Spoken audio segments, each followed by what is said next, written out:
Greetings, paper demons! Welcome to part 4 of the sketching live stream series. Today we're covering part 4 of the sketching series. So just to quickly review, because all 4 of these things kind of tie together. On day 1, on Monday, we talked about how to capture people quickly with using a technique called gesture. On day 2, it was the next evolution of the sketching phase, which is using 3-dimensional shapes to add dimension to our sketches. So then number 3, which was yesterday, Wednesday, we talked about how to use reference material. And then today is the concepting phase. So all of this is like thinking about like let's say you're commissioned to do some sort of illustration. Someone says, I kind of want this thing that you've never done before. These are like all the steps that you go through in building out that illustration. Okay, so concepting, I'm gonna cover, there's many different ways to go about concepting, but I'm gonna cover 2 strategies that I like to use most often. So let's get started. I'm gonna open up a new layer here. So the 2 strategies I have, one is to use thumbnails. And I'll demonstrate what that looks like. But it's basically creating a series of sketches. The point in both this strategy and the next one is to not edit yourself. And I think it's really important to try and attempt these types, going through this concepting phase after you've done the reference phase. So doing that research where you're looking up images helps to populate your head with ideas. In reality, there are no original ideas and everything is based on something. I mean, we kind of do assign a value to things about whether they're like how original or fresh that they feel, but in actuality, things are actually a mishmash of different ideas collected together in our head to create something new in the sense that it's maybe slightly different or different enough that it feels fresh. Okay, so the first strategy is thumbnailing, and then the second one, what was it again? I gotta look at my notes. Oh yeah, word cloud. Word cloud. So word cloud is basically the same thing as the first one where you're just drawing out a bunch of really quick sketches, except you're using words instead of drawing. So this can actually be quicker depending on how fast you type or how fast you write words. So I'd love to do a demonstration of this, of both of these concepts. Why don't we start with the word cloud first? Because I think that might be something people may not be as familiar with. So let's take a look at what our topic is today. So we have a prompt as part of the sketching challenge that we're running this week, and today's prompt is annoying. I'm sure you all know someone or something that is annoying. We won't name names. Let's just stick to things that are maybe not people, because we don't want to call anyone out. Let's put this here. I was actually pretty annoying myself when I was in high school. All right, today's prompt is, how do you spell annoying? Is it 2 N's? Okay, so the way we start with word cloud, we put whatever it is that is our seed of an idea. So in this case, since we're working from a prompt, we can actually put annoying right in the middle of our word cloud. Actually, let me make this smaller because we're gonna run out of space. We're gonna have so many annoying ideas. We need room for all of them. Maybe we'll put a square around it just to make it stand out. Okay, so the idea here is not to edit ourselves, so I'm just gonna start putting the first thing that comes to mind. If you have any thoughts on this, put them out. Well, don't shout at me, but put them in the chat. Don't all caps me. Put them in the chat and then I'll add them and we can build on top of those ideas. It's actually a really good idea to do this. If you can do it with someone else in the room, you can actually go back and forth a lot quicker. The first thing I thought of was a siren. So like an alarm of some kind. The most important thing we do here is not to judge how good the idea is. It's just to word vomit onto the page all the ideas, all the things. All right, alarm, police. Actually, that's more. Police are not annoying, but I'm putting it down. Let me be clear. Oh, you know what else is annoying? Oh, randos. Randos?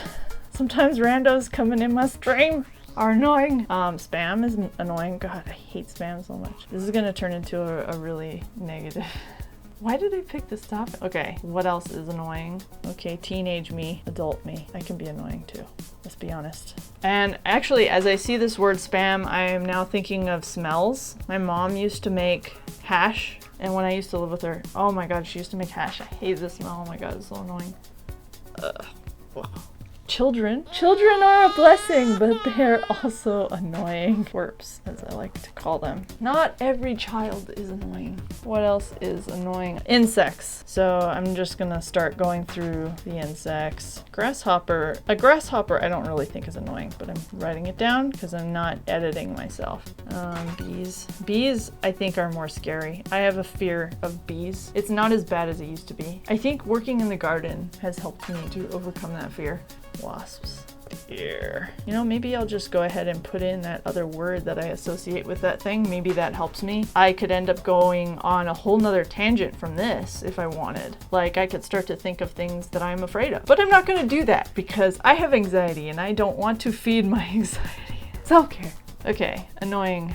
Husbandos are annoying. Waifus. Waifus are annoying. We have another space. We have to fill it. You know what's annoying? Oh, I missed a very important thing. Ads. Oh my God. Especially on Instagram. Let's just say social media in general can be annoying.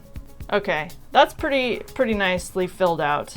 We could, of course, keep going from here. I might start to think of hashtags. Hashtags are annoying. You know, when people on social media, see, we're bringing it all together now. Put like 20 hashtags in one post. That's pretty good. Okay, so you get the concept there with a word cloud. So now let me demonstrate how to do the thumbnailing. How do you delete this layer? I thought it was in this menu. Oh, there it is. It's hiding.